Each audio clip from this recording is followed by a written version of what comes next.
ஓம் சாய்ராம், ஜெய் சாய்ராம். என் அன்பு குழந்தையே, நான் சொன்ன நேரத்தில் அனைத்தும் உனக்கு நடக்கும். அதற்கு முன்னால் நடக்கவில்லை என்று நீ பயப்பட தேவையில்லை. கடைசி நிமிடத்தில் கூட ஏதாவது அதிசயம் நடக்கலாம். அதனால் தன்னம்பிக்கையை மட்டும் இழக்காதே. நீ எதிர்பார்க்காத சந்தோஷமான நிகழ்ச்சி உன் வீட்டில் நடக்கும். உன் வாழ்க்கையை விட உனக்கு வரும் கஷ்டம் பெரியதாய்? முதலில் அது யோசித்துப்பார். நீ நினைக்கின்ற வகையில்தான் உன் கஷ்டம் உன் கண்களுக்கு புலப்படும். ஏன் அந்த கஷ்டத்தை சுக்கு நூறாக உடைத்து எறி. அதை எரிய உனக்கு சக்தி இல்லாமல் அல்ல, பயமும் பதைப்பும் தான் உன்னை உடைத்து தகத்தெறிய யோசிக்க வைக்கிறது. நீ பளிங்குகள் என்ன மாசுபட்டாலும் அதே பொலிவுடன் பிரகாசமாய் ஜொலிப்பாய். இப்படி மனதில் பாரத்தை சுமந்து உன் வாழ்க்கையை நீ பாரமாக உணர்கிறாய். உன் சாய்தேவா உனக்கான குரலாய் அசிரீதியாக ஒவ்வொரு நிமிடமும் உன் செவிக்கு எட்டும்படி உன் கண்கள் அதை பார்க்கும்படி கூறுகிறேன் அல்லவா? அதை புரிந்து கொண்டு மனதால் உணர்ந்து அறிவால் செயலாற்று. நீ எல்லாவற்றையும் முக்கியம் என்று நினைக்கிறாய், அதை போல அவர்களும் நினைக்க வேண்டும் அல்லவா? அப்படி உன்னை அலட்சியப்படுத்தியவர்கள் நிச்சயம் நீ முக்கியம், உன் சொந்த முக்கியம் என்று வருவார்கள். உன் அருமை அறிந்து உன் அன்பு எவ்வளவு பெரியதென்று கவலை கொள்ளாதே. ஒருவர் கஷ்டத்தில் இருக்கும் கடவுளின் அனுகிரகம் கிடைப்பது மிகவும் பெரியது. அவர்கள் புண்ணியசாலிகள். அப்படிப்பட்ட புண்ணியசாலிகள் தான் நீ. ஏனென்றால் கடவுளின் முழு அனுகிரகம் பார்வை உன் கஷ்டமான நேரத்தில் உனக்கு கிடைக்கும். அது காற்று மூலமாகவும் நீர் புல் என எந்த வகையிலும் உனக்கு கடவுளின் பேரருள் கிடைக்கும். நீ இனிமேல் கவலை கொள்ளாதே. கஷ்டம் தரும் நிலைகளை எல்லாம் முடித்து சுக்கு நூறாய் தகர்த்து எறிந்து உன்னை உனக்கே புதிதாய் தோன்ற வைப்பேன். புதிய வாழ்க்கையாய் புதிய புத்துணர்ச்சியுடன் ஒரு நல்ல எதிர்காலத்தை நீ பெறுவாய். காலம் தாழ்த்துகிறேன் என்று வருந்தாதே. சரியான நேரம் வந்துவிட்டது. வெற்றியை தேடி நீ செல்லாதே. உன் மீது முழு நம்பிக்கை வை. வெற்றி உன்னை தேடி வரும். எதற்கும் எதற்காகவும் கலங்கி நிற்காதே. எல்லாம் சரிவர அமையப் போகிறது. உன் வாழ்வில் கூடிய விரைவில் சுப நிகழ்ச்சி நடைபெறும். நான் உன் சாய்தேவா உனக்கு துணையாக இருக்கிறேன். ஒருவர் வாழ்க்கையில் துன்பம் நேரும் பொழுது அவன் என்னை நம்பி கைகூப்பி வணங்கினால் அவனை மட்டுமல்ல அவன் குடும்பத்தையே காப்பது என்னுடைய கடமையாகும். உனக்குள்ளேயே என்னை வைத்துக்கொண்டு என்னை தேடி ஊர் ஊராக ஓடுவதும் என் பெயரை மறந்து மற்றவற்றை உச்சரிப்பதும் எதற்கு? என்னை நினைப்போருக்கு தலைமுறை தலைமுறையாக நான் துணை நிற்பேன். உன்னை நான் கைவிட மாட்டேன். உங்களை ஏமாற்றியவர்களிடம் ஒன்றை மட்டும் சொல்லி விலகுங்கள். இன்று எனக்கு, நாளை உனக்கு. எல்லாவற்றுக்கும் ஒரு நாள் காலம் வரும் என காத்திருந்த உன் பொறுமையும் நம்பிக்கையும் இனி உனக்கான எல்லாம் வரிசையாய் வந்து குமியப் போகிறது. என் வாக்கு என்றுமே பொய்யாகாது. உறவுகள் உன்னை பாராட்டும். பிள்ளைகள் உனக்கு பெருமை சேர்ப்பர். பொறுமையாக இரு. நான் எனது அதிசயத்தை நிறுத்துவேன். அனைத்தும் ஜெயமாக்குவேன். எல்லாம் நன்மைக்கே என்று நம்பு. உன் நம்பிக்கையும் பொறுமையும் தான் வாழ்க்கையை வெற்றி என்னும் திசையில் பயணிக்க வைக்கும். உன்னுடன் இருப்பது உன் சாய்தேவா என்ற நம்பிக்கையோடு இருங்கள். கேட்டதை கண்டிப்பாக தருவேன். அதில் எந்த மாற்றமும் இல்லை. நான் உன்னிடம்தான் பேசுகிறேன். நம்பிக்கையை தளர விடாதே. நிச்சயம் உனக்கு நன்மை செய்வேன். நான் எல்லாவற்றையும் பார்த்து கொண்டு தான் இருக்கிறேன். அறிவை பெருக்குவதில் பேராசைக்காரனாயிரு. முன்னேற துடிப்பதில் ஆர்வமாயிரு. முயற்சி செய்வதில் பிடிவாதக்காரனாயிரு. வா என் குழந்தையே, இன்னும் என் அருகில் வா. இரவெல்லாம் உன் தலையை வருடி கொடுத்தபடி உன் தலைமாட்டில் நான் உட்கார்ந்து கொண்டிருந்தேன். உன் இதயத்தை என்னை நோக்கி திருப்பி உன் உடலை வருத்தி உபவாசம் எல்லாம் இருந்து என்னிடம் வேண்டுகோள் வைத்துக் கொண்டிருக்கிறாய். இதை இந்த சாயி நிறைவேற்றி விடுவேன் என்ற நம்பிக்கை உன் மனதில் வலுப்பெற்று விட்டது.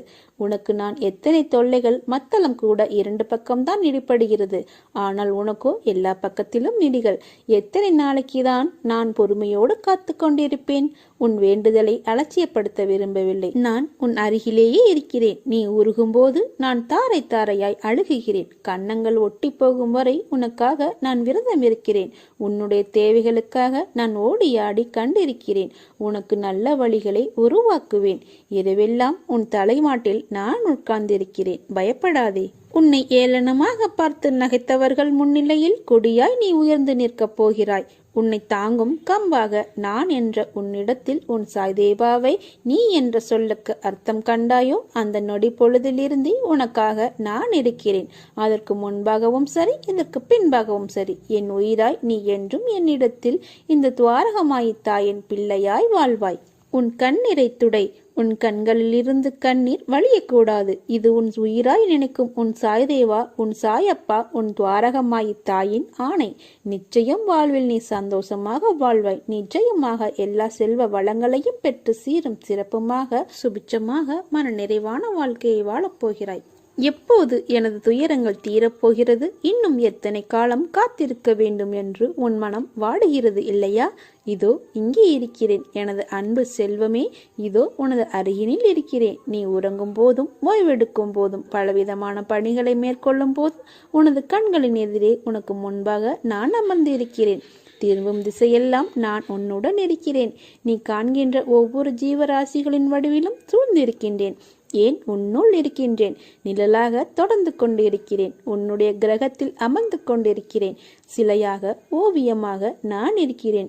என்னுடைய குரல் உன் செவிகளில் கேட்கப் போகிறது. ஆம், எனது அற்புதமான குரல் உன் செவிகளில் கேட்கப் போகிறது. அப்போது நான் உன்னுடன் நிற்பதை உணர்ந்து கொள்வாய். எனது குரல் மீண்டும் கேட்கும் தருணத்தில் என்னை முழுவதுமாக புரிந்து கொள்வாய். நான் இருக்கும்போது எதற்காக பயந்து ஓடுகிறாய்? எனது பார்வைக்கு மிஞ்சிய சக்தி எதுவும் இல்லை. நான் உனது நிழலாக இருக்கும்போது கலங்காதே. உனது வாழ்க்கையில் எது நடந்ததோ அவை அனைத்தையும் நடந்து முடிந்து விட்டது. இனி எதுவும் உன்னை துன்புறுத்த போவதில்லை. வாழ்க்கையில் மிக வேகமாக வளர்ந்து பெரும் செல்வந்தர்கள் மத்தியில் வாழப்போகிறாய். கலங்காதே. அனைவரும் இயக்கும் வண்ணம் முயறப் போகிறாய். தேவையில்லாமல் மனதில் கற்பனையை வளர்த்துக் கொள்ளாதே. என்னை மீறி எதுவும் நடைபெறாது.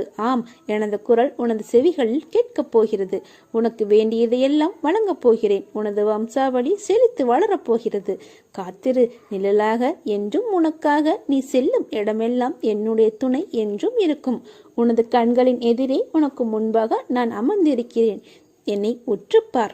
நீ என்னை முழுவதுமாக அடையும் தருணத்தில் உனது கர்ம பலன்களை நான் சுமப்பேன். உன்னை வலுப்படுத்தவே நான் வந்துள்ளேன். உனக்குள் எல்லையற்ற ஆற்றல் ஒளிந்துள்ளது. அதை உன்னிலிருந்தே வெளிக்கொண்டு வா. கடவுளின் கரம் உன் கண்ணுக்கு தெரியாமல் உன்னை பிடித்து கொண்டிருக்கிறது. தைரியத்தை வரவழைத்துக்கொள். வாழ்க்கையில் பெரிய வெற்றி உனக்காக காத்திருக்கிறது. என்னால் முடியவில்லை என்கிறாயா? உனது மனதை சாய் பாதங்களில் சமர்ப்பித்து விடு. நான் தான் செய்கிறேன், நான் தான் கஷ்டப்படுகிறேன் என எப்போதும் தான் என்ற எண்ணம் வருவதை தவிர்த்து நல்லதோ கெட்டதோ அவர் செய்கிறார், அவர் பார்த்துக் கொள்வார் என்றிரு. பாரத்தை அவர் மீது வைத்துவிட்டு பலனை எதிர்பார்க்காமல் கஷ்ட நஷ்டங்களால் கலங்காமல் போய்கொண்டே இரு. தன் பக்தர்களை கஷ்டங்களில் இருந்து மீட்க வேண்டும் என்று தீர்மானம் செய்து கொண்ட பாபா உன் கையை பலமாக பிடித்து கொண்டு அழைத்துச் செல்வார். நீ விரும்பிய வாழ்க்கையை வாழப்போகிறாய். என் விருப்பம் நீ எல்லாவற்றிலும் வாழ்ந்து சுகப்பட வேண்டும் என்பது. அதற்கு உன்னை தயார்படுத்தும் வேளையில் இப்போது ஈடுபட்டிருக்கிறேன். என்னை நோக்கி முதலில் ஓர் அடியை நீ எடுத்து வை. அடுத்த மாற்றத்தை நான் பார்த்துக் கொள்கிறேன். உனக்காக நான் இருக்கிறேன். நான் உனக்கு சொல்வது அருள்வாக்கு அல்ல, தெய்வ வாக்கு. விதிக்கப்பட்ட விதி யாராக இருந்தாலும் அனுபவித்தே ஆக வேண்டும். நான் அனைத்திலும் இருந்து உன்னை பாதுகாத்து வழிநடத்தி செல்வேன். உன்னை தேடி நான் வரப்போகிறேன். வேண்டியதை கேள், பெற்றுக்கொள். ஓ, நான் உன்னுடன் இருக்கும்போது உனது கவலைகளை எனது பாதத்தில் நீ சமர்ப்பித்த பின்னர் கவலை எதற்கு? எனது மகிமைகளைக் கண்டு ஏன் இந்த ஏக்கம் உனக்கு? உனது தந்தையும் நானே, தாயும் நானே. உன்னை படித்ததும் நானே, உன்னை சோதிப்பதும் நானே. உனது சோதனை காலம் முடிந்த பின்னர் நீ யார் என்பதை நீ அறிந்து கொள்வதற்கு நான் தரும் சோதனைகள் தான் நீ படும் வேதனைகள். நம்பிக்கையுடனும் பொறுமையுடனும் இரு. அதற்கான பலன்கள் விரைவில் வந்தடையும். உனக்கான நல்ல நேரம் வரும் வரை என் மடியில் அமர்ந்து உன் கர்மாக்களை களி. நீ தோல் சாய உன் தந்தை நான் இருக்க ஏன் உனக்கு இந்த ஆயாசம்? வா குழந்தாய், வந்து சாய்ந்து கொள். மனசஞ்சலங்களை அகற்றி அமைதி கொள். விரைவில் உன் பிரச்சனைகளை தீர்த்து உன்னை மகிழ்ச்சி வெள்ளத்தில் மூழ்கடிக்கின்றேன். அதுவரை எனது நாமத்தை ஜபித்து உன் கர்மாக்களை என் துணையோடு கழித்து வா. உனக்கு என்ன துன்பம் நேர்ந்தாலும் உன் உள்ளங்கையில் நான் இருக்கிறேன் என்பதை மறவாதே, கலங்காதே. சீக்கிரமே நல்ல வழி பிறக்கும். என்னிடம் முழு மனதோடு கேள். என்னிடம் உள்ள அனைத்தையும் நான் உனக்கு தருவேன். உனக்கு நல்ல வழிகளை உருவாக்குவேன். இன்றைய தினம் உன் தீராத கஷ்டங்கள் அனைத்தும் தீர்ந்து உன் வாழ்க்கை தீபங்கள் போல ஒளிமயமாகும். இனி ஒரு பொழுதும் உன்னை விட்டு நான் விலக மாட்டேன். நான் தரும் ஆசீர்வாதங்களை எண்ணிப்பார். உனக்கு சொத்து சுகங்கள் மிக வேகமாக வளரும். நீ நினைத்ததெல்லாம் நடக்கும். நீ எந்த காரியத்தை செய்து கொண்டிருந்தாலும், எங்கிருந்தாலும், எதை செய்தாலும் என்னையே நினைவில் நிறுத்து உன் வேலையை செய். அதை நான் வெற்றி அடையும்படி செய்வேன். அகங்காரத்தை என்னுடைய பாதங்களில் சமர்ப்பிப்பதே எனக்கு செய்யும் முற்றும் முழுமையான சேவையாகும். எனக்கு சேவை செய்தும் என்னுடைய புகழை பாடியும் முழு மனத்துடன் என்னை சரணாகதி அடைபவன் என்னுடனே ஐக்கியமாகி விடுகிறான். நான் எனது என்னும் அகங்காரத்தை என்னுடைய பாதங்களில் சமர்ப்பிப்பதே எனக்கு செய்யும் முற்றும் முழுமையான சேவையாகும் என்பதை புரிந்து கொள்ளுங்கள். நான் இருக்கிறேன், கலங்காதே, கைவிட மாட்டேன். சாயப்பாவின் ஆசீர்வாதம் இது. எனது ஆசீர்வாதம் எப்போதும் உனக்கு உண்டு. இது உன் சாயப்பாவின் சத்திய வாக்கு. உன் அம்மாவாக அரவணைத்து, அப்பாவாக நல்லது கெட்டதை அறிவுறுத்தி, உன்னை என் கண்ணுக்குள்ளும் மனதிலும் வைத்து பாதுகாப்பேன். ஏன் என்னை விட்டு தள்ளி நிற்கிறாய்? உன் கஷ்டங்கள் அனைத்தையும் நான் அறிவேன். என்னை உன் மனதில் வைத்து பூஜிக்கிறாய், நேசிக்கிறாய், நினைக்கிறாய். அதே நேரத்தில் உன் துன்பங்களை நினைத்து உனக்குள் புலம்பிக் கொண்டு என்னை விட்டு ஒரு அடி தள்ளி நிற்கிறாய். நீ உலகியல் விஷயங்களுக்கு முக்கியத்துவம் கொடு. ஆனால் நீ செய்கின்ற எல்லா விஷயங்களையும் நான் அறிவேன். சில நேரம் நீ ஏன் இப்படி பேசுகிறாய், நடக்கிறாய் என்பதே கூட உன்னால் உணர முடியவில்லை. உன்னுள் தேவையில்லாத குப்பைகளை நீ தூக்கி கொண்டு நடக்கிறாய். அதனால்தான் உன்னில் இருக்கும் விஷயங்களை கூட உன்னால் உணர முடியவில்லை. நீ செய்வதாக நினைக்கின்ற அனைத்தும் உன் சாயப்பாவாகிய நான் தான் செய்கிறேன். நீ பேசுவதாக நினைக்கும் அனைத்தும் நான் தான் உன்னிடத்திலிருந்து பேசுகிறேன். ஏனென்றால் நீ வெறும் பொம்மலாட்டத்தில் இசைக்கேற்ப ஆடும் பொம்மை. உன் சாயப்பா தான் அதை ஆட்டி வைக்கும் கருவி. அதனால்தான் நீ பயப்பட தேவையில்லை. உன்னை நல்ல வழியில் வழிநடத்தி செல்வேன். உன் அம்மாவாக அரவணைத்து, அப்பாவாக நல்லதை கெட்டதை நான் உனக்கு கற்றுத் தருவேன். உன்னை பார்த்துவிட்டு போகலாம் என்று உன் வாசலுக்கு கூடிய விரைவில் வருவேன். என்னை அடையாளம் கண்டுபிடி. உன்னுடைய பாரங்களை எனது பாதத்தில் சமர்ப்பித்து விடு. உன்னை பாதுகாத்து கரை சேர்ப்பது எனது பொறுப்பு. தன்னம்பிக்கை இழந்து விடாதே. நீ செய்த பாவங்கள் அனைத்தும் நான் அறிவேன். இப்பிறவியில் நீ எப்படி செயல்படுவாய், இனி வரும் பிறவியில் எப்படி இருப்பாய் என்பதை நான் அறிவேன். நீ படும் வேதனையை பார்க்க முடியாமல் கவலைப்படுகிறேன். உன்னை பாதுகாக்க உன் கூடவே நிழலாக இருக்கிறேன். ஒவ்வொரு நொடி பொழுதும் உன்னை நான் தேற்றுகிறேன். மனதை தேற்றிக்கொள். கர்மத்தின் தீவிரத்தை இதுவரை அனுமதித்தேன். இனி அது நடக்காது, நடக்கவும் விடமாட்டேன். நீ சந்தோஷமாக இரு, துக்கத்தை விடு. எது வந்தாலும் ஒரு நாள் முடிய போகிறது என்ற உண்மையை உணர்ந்து கொள். அப்பா நான் இருக்கிறேன், கலங்காதே. நான் உன்னை கைவிட மாட்டேன். நீ சந்தோஷமாக இரு. அன்புடனும் ஆசையுடனும் எல்லோரையும் பாதுகாப்பேன். என்றும் என் பக்தனுக்கு நான் இருக்கிறேன் என்ற நம்பிக்கையை தருகிறேன். எல்லோருக்கும் வாழ்க்கையில் அனுபவிக்க வேண்டியது என்று சில காலம் இருக்கும். அந்த காலத்தில் அதனை பொறுமையாக அனுபவித்துத்தான் ஆக வேண்டும். அதற்காக நீ பதற்றப்படாதே, பயப்படாதே, புலம்பாதே. அனைத்தையும் நான் பார்த்து கொண்டு தான் இருக்கிறேன். விரைவில் நீ வாழ்க்கையின் உச்சத்தை தொடுவாய். குழந்தையே, எல்லா ஆபத்துகளிலிருந்தும் துயரங்களிலிருந்தும் நீ முழுமையாக காப்பாற்றப்படுவாய். இது என் பிள்ளைக்கு நான் கொடுக்கும் வாக்குறுதி. நீ தனியாக நடப்பதாக நினைக்கிறாயா? நான் உன்னுடன் தான் நடந்து வருகிறேன். எப்பொழுதும் உன்னுடன் தான் இருப்பேன். உன் வழிகளை மௌனமாக குணப்படுத்தி உன்னை பாதுகாப்பது என்னுடைய கடமை. அதனால் கலங்காதே, கவலை வேண்டாம். நான் எந்த தீங்கையும் உனக்கு நேரிட விட மாட்டேன். நம்பிக்கையோடு பொன்னான வாழ்க்கை ஆரம்பமாக போகும். இந்த நல்ல நாளுக்காக காத்திரு.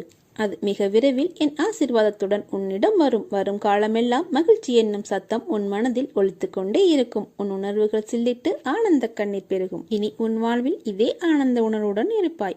ஸ்ரீ சீரடி சாய்பாபா தன்னுடைய உயரிய பக்தன் ஹேமாட் பந்துவின் கனவில் தோன்றி இல்லத்திற்கு வருவதாக கூறியதை நிரூபிக்கும் வகையில் எவ்வாறு பாபா புகைப்படத்தின் மூலமாக ஹேமாட் பந்துவின் இல்லத்திற்கு சென்றார் மற்றும் அப்புகைப்படம் எங்கிருந்து பெறப்பட்டது என்பதை பற்றி ஒரு சின்ன அனுபவ விளக்கம் இங்கே.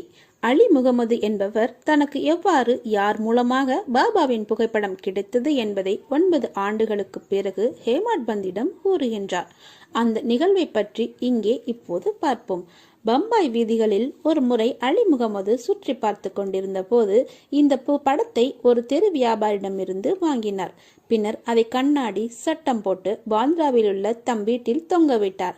அவர் பாபா மீது மிகுந்த ஈடுபாடு கொண்டிருந்தார். ஆகவே அப்படத்தை தினந்தோறும் தரிசித்து வந்தார். ஹேமாட் பந்திற்கு அதை கொடுப்பதற்கு 3 மாதங்களுக்கு முன்பு காலில் உள்ள கட்டிக்காக, அதாவது வீக்கத்திற்காக அவருக்கு ஒரு அறுவை சிகிச்சை செய்யப்பட வேண்டியிருந்தது. பம்பாயில் அவரது மைத்துனரான நூர் முகமது பேர்பாயின் வீட்டில் அவர் தங்கியிருந்தார். பாந்திராவில் உள்ள அவரது வீடு 3 மாத காலமாக சாத்தப்பட்டிருந்தது. ஒருவரும் அங்கு வசிக்கவில்லை. புகழ்பெற்ற பாபா அப்துல் ரஹ்மான், மௌலானா சாஹிப், முகமது ஹுசேன், பாபா சாயி, பாபா தாஜுதீன் மற்றும் பல உயிருடன் இருந்த ஞானிகள் படங்களும் அங்கு இருந்தன. காலச்சக்கரம் இவைகளை விட்டு வைக்கவில்லை. பம்பாயில் அலி முகமது உடல் நலக்குறைவால் கஷ்டப்பட்டு கொண்டிருந்தார். படங்கள் எல்லாம் ஏன் அங்கு பாந்திராவில் இருக்க வேண்டும்? அவைகளுக்கும் உள்ளே வருதலும் வெளியே போதலும் உண்டு என தெரிகிறது. எல்லா புகைப்படங்களும் தங்கள் விதியை சந்தித்தன. ஆனால் பாபாவின் புகைப்படம் எங்கென விடுவிக்கப்பட்டது என்பதை ஒருவரும் எனக்கு இதுவரை விளக்கியதே இல்லை. சாயியின் எங்கும் நிறைத்தன்மையையும் சர்வ வியாபித்துவத்தையும் அறிவு கெட்டாத அவரின் சக்தியையும் இந்த நிகழ்வு காண்பிக்கின்றது என்று கூறலாம். அலி முகமது பல வருடங்களுக்கு முன் முகமது ஹுசேன் தாரியா டோபனிடமிருந்து ஞானி பாபா அப்துல் ரஹ்மானின் சிறிய புகைப்படம் ஒன்றை பெற்றார். அதை அவர் தன் மைத்துனரான நூர் முகமது பீர்பாயிடம் கொடுத்தார். அப்படம் அவரது மேசையில் 8 வருடங்கள் இருந்தது. ஒரு முறை நூர் முகமது பீர்பாய் அதை ஒரு புகைப்படக்கலை நிபுணரிடம் எடுத்துச் சென்று சற்று பெரிய அளவு படமாக உருவாக்கம் செய்து அதன் பிரதிகளை அலி முகமது உட்பட தமது உறவினர்களிடையும் நண்பர்களிடத்தும் விநியோகித்தார். அலி முகமது அதை பாந்திராவில் உள்ள தனது வீட்டில் மாட்டினார். நூர் முகமது ஞானி அப்துல் ரஹ்மானின் சீடர். நமது குருவிடம் அவரால் நடத்தப்பட்ட ஒரு சிறந்த தர்பாரில் அப்படத்தை அளிக்க விரும்பினார். அங்கு சென்ற போது குரு கோபமடைந்து அவரை உதைப்பதற்காக ஓடினார். அவரை வெளியில் தள்ளினார். அவர் மிகவும் வருத்தமுற்று மனமுடிந்தார். நூர் முகமது தனது பெரும் பணத்தையும் இழந்து குருவின் கோபத்தையும் துன்பத்தையும் பெற்றதாக வருந்தினார். அவருடைய குருவுக்கு உருவ ஆராதனை பிடிக்காதகையால் பெரிதாக்கப்பட்ட அந்த படத்தை அப்பல்லோ பந்திற்கு எடுத்து சென்று ஒரு படகை வாடகைக்கு அமர்த்தி நீரில் சென்று மூழ்கடித்தார். நண்பர்களையும் உறவினர்களையும் தங்கள் பிரதிகளை திருப்பிக் கொடுக்கும்படி வேண்டி அவைகளை திரும்ப பெற்ற பின் மொத்தத்தில் 6 பிரதிகள் அனைத்தையும் பாந்திரா கடலில் மீனவனை கொண்டு அப்படத்தை எரியச் செய்தார். இச்சமயத்தில் அலி முகமது அவரின் மைத்துனரது வீட்டில் இருந்தார். ஞானிகளின் படங்களை எல்லாம் உடனே தண்ணீரில் மூழ்கடித்து விட்டால் அவரது துன்பங்கள் ஒரு முடிவுக்கு வந்துவிடும் என்று நூர் முகமது கூறினார். இதை கேட்ட அலி முகமது தனது மேதாவை அதாவது அதிகாரியை பாந்திரா வீட்டுக்கு அனுப்பி அங்கிருந்த ஞானிகள் அனைவரது படங்களையும் கடலில் எரியச் செய்தார். 2 மாதத்திற்கு பின் அலி முகமது தன் வீட்டிற்கு திரும்பியதும் சுவரில் பாபாவின் படம் முன்பு போலவே மாட்டியிருந்ததை கண்டு வியந்து போனார். அலி முகமதுவின் அதிகாரி இதை தவிர்த்து பிற படங்களை எங்கேனும் எடுத்து வந்தார் என்பது அதுவரை அவருக்கு யாருக்குமே புரியவில்லை. அவரது மைத்துனர் அதை கண்டால் அதையும் வழக்கப்படி செய்து விடுவார் என்று பயந்து உடனே அப்படத்தை எடுத்து அலமாரியில் உள்ளே வைக்கச் சொன்னார். யார் அந்த படத்தை நன்றாக வைத்து காப்பாற்றுவார்கள்? அதை என்ன செய்ய வேண்டும் என்று அவர் யோசித்துக் கொண்டிருக்கையில் மௌலானா இஸ்மு முஜாவர் என்பவரை சென்று பார்த்து அவர் கூற்றுப்படி செய்ய வேண்டும் என்று சாய்பாபாவே தெரிவித்தது போல இருந்தது. தீவிர ஆலோசனைக்கு பின்பு இருவரும் அப்படம் ஹேமத் பந்த் அவர்களுக்கு அன்பளிப்பு செய்யப்பட்டால் இவர் அந்த புகைப்படத்தை நன்கு பாதுகாப்பார் என்று தீர்மானித்தார். பின்னர் இருவரும் ஹேமத் பந்துவின் இல்லத்திற்கு சென்று தக்க சமயத்தில் அதனை வெகுமதியாக அளித்தனர். இவ்வாறாகத்தான் பாபா புகைப்படம் மூலமாக ஹேமத் பந்துவின் இல்லத்திற்கு வருகை புரிந்தார் என்பது குறிப்பிடத்தக்கது. அது போலவே நம்முடைய இல்லத்திற்கும் முதன் முறையாக பாபா யாராவது ஒரு மூலமாக வந்திருப்பார். அவற்றை பத்திரமாக பாதுகாத்து உரிய முறையில் பூஜைகள் செய்து அவர் நம்பிக்கையோடு பிரார்த்தனை செய்தால் அவர் நம்முடனே நம் குடும்பத்துடனும் எப்பொழுதும் இருப்பார். நம்பிக்கை குறையாமல் அவரை வணங்கி வந்தால் அனைத்திலும் வெற்றியே. ஓம் சாய்ராம். ஜெய் சாய்ராம்.